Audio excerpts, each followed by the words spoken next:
ఇంకొకసారి టెస్ట్ చేద్దామనేసి మళ్ళీ ఫౌండేషన్ అప్లై చేశాను. And it was pathetic. అసలు ఆ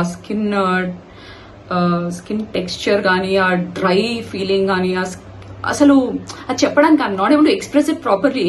నాకు యాక్చువల్ గా డౌట్ ఇక్కడ వచ్చిందంటే, మార్నింగ్ ఎప్పుడైతే నేను ఈ క్రీమ్ అప్లై చేశానో సెట్టింగ్ స్ప్రే కొట్టాను ఫౌండేషన్ అప్లై చేసిన తర్వాత. సో నేను ఆ బర్నింగ్ సెన్సేషన్, ఆ ఇచ్చీ సెన్సేషన్ వచ్చినప్పుడు నేనేం ఫీల్ అయ్యానంటే, might be because of alcohol content. ఆ సెట్టింగ్ స్ప్రే ఫస్ట్ టైం కదా కొట్టేది. సో ఈ క్రీమ్ గురించి అని నేను అనుకోలేదు యాక్చువల్ గా. సో సెట్టింగ్ స్ప్రే వల్లనే అలా అయిందేమో అని చెప్పేసి just I took it light. But ఇంటికి వచ్చిన తర్వాత మళ్ళీ ఫేస్ వాష్ చేస్తాం కదా పడుకోబోయే ముందు, అప్పుడు బర్నింగ్ సెన్సేషన్ వచ్చిందనమాట. It state for minute or 2. అది అలాగే ఉంది స్కిన్ పైన. లైక్ ఇట్ వాజ్ 1 minute వరకు అలాగే బర్నింగ్ సెన్సేషన్ ఫీల్ అయ్యాను ఆఫ్టర్ వాషింగ్.